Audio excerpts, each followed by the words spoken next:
Oke, selamat pagi tuan-tuan dan puan yang dihormati sekalian. Sekali lagi saya ingin ucapkan selamat Hari Raya kepada semua rakan-rakan yang beragama Islam dimanapun Anda berada. Hari ini Hari Raya ketiga. Sebagai laporan kepada teman-teman semua, Hari Raya di Sabah memang meriah tahun ini, terutama di Center Point. Siapa yang tahu Center Point, kamu boleh komen macam mana meriah Center Point di Sabah. Apa ya pengalaman kamu? Apa pengalaman kamu, apa pengalaman anda sepanjang Hari Raya tahun ini? Mungkin anda pergi ke Center Point atau One Borneo atau Imago atau Suria Sabah. Mungkin ada anda pengalaman bagaimana crowd orang di sana kan? Okey. Tinggalkan komen anda. Apa pengalaman anda tahun ini beraya di Kota Kinabalu atau di manapun lah yang anda beraya.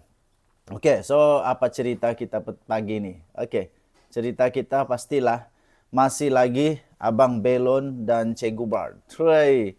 Dah habis-habis ya. Dah habis-habis cerita tentang ini.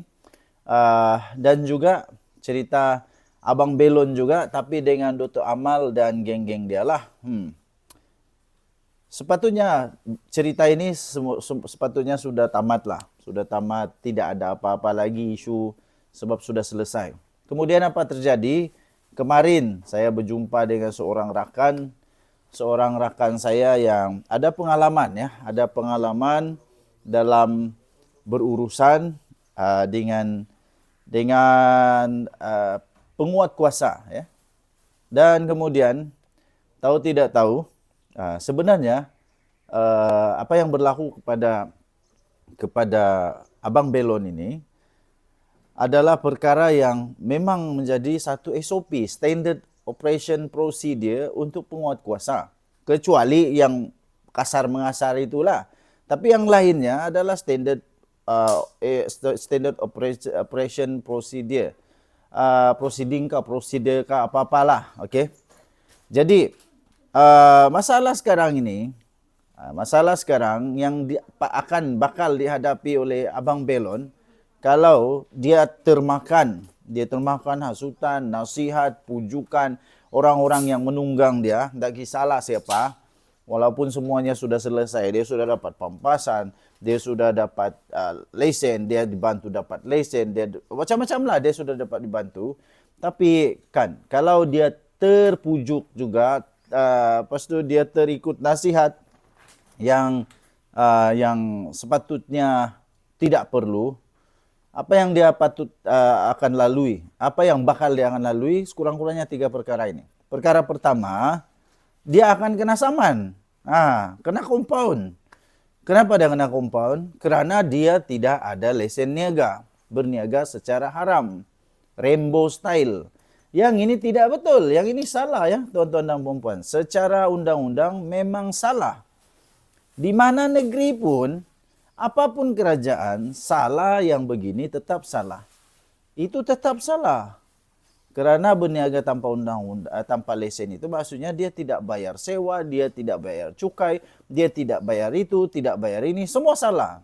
Pertama, dia bakal kena compound. Daripada tak kena compound, tiba-tiba jadi sekarang berhadapan dengan compound. Itulah yang perlu untuk dipertimbangkan. Nombor 2, dia juga bakal boleh kena saman trafik, mengganggu lalu lintas. Mengganggu lalu lintas. Daripada tidak perlu berhadapan dengan saman semua, sekarang perlu pula untuk berhadapan dengan saman-saman. Kena compound sebab menghalang lalu lintas. Itu membahayakan orang. Sebab menurut laporan, dia dihalang daripada membuat kesalahan itu kerana salah satunya dia menghalang lalu lintas. Jadi siapapun di dunia ini kalau menghalang lalu lintas itu bahaya. Dangerous.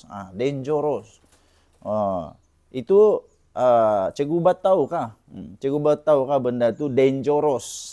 Bahaya. Kalau Cikgu Bat jadi penguat kuasa, bahaya juga Cikgu Bat ni. Dia boleh tutup sebelah mata biar saja. Begitukah? Takkanlah Cikgu Bat boleh berdiam diri saja. Patutlah negara Malaysia ini tidak mau Cikgu Bat jadi menteri. Oke, itu nomor 2. Nomor 3 tahu apa? Yang paling teruk.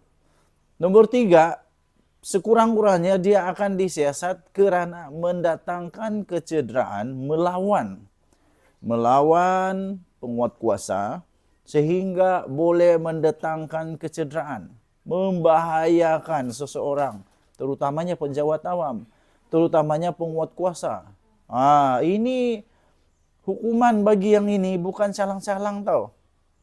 Kalau di negara China kah, di negara orang putih kah, di negara Korea kah, di Jepun kah, manusia, rakyat yang mendatangkan kecederaan, boleh mendatangkan. Ini belum mencederakan tau.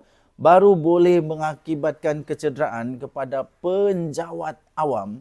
Itu hukuman dia sangat-sangat tinggi. Dahsyat hukuman dia.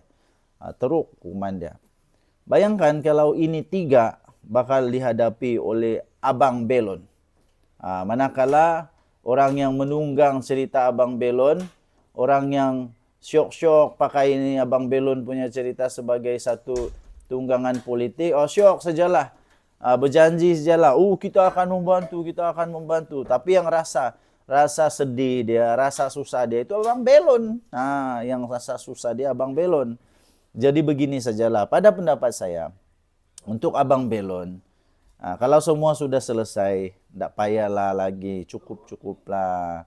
Kalau memang tidak juga patah tulang belakang, kalau sudah dapat pampasan, cukuplah. Tidak payahlah kasih panjang-panjang lagi. Lagi pula, kalau kasih panjang mau buat apa lagi? Paling-paling saman aja di PKL, tapi apalagi kamu mau buat dengan penjawat awam itu? Mereka sudah kena gantung kerja. Mereka ada istri, ada keluarga. Cikgu Bat, Dr. Akmal, kenapa hanya melihat kepada penjual itu saja? Kamu tidak pernah terpikirkah tentang keluarga penjawat awam itu, penguat kuasa itu? Dia pun ada keluarga, dia pun ada juga anak bini yang perlu dimakan, diberi makan. Ya. Dia pun perlu juga untuk bayar hutang, kan? Dia pun perlu beli nasi, beli beras. Lepas itu dia pun cedera juga. Yang paling penting dia hanya jalankan tanggung jawab kerja dia. Ini Cikgu Bad pula, saya dengar bakal boleh kena saman nih sekarang nih. Kemungkinan besar dia juga telah menyebabkan fitnah. Fitnah apa? Nanti kita cerita.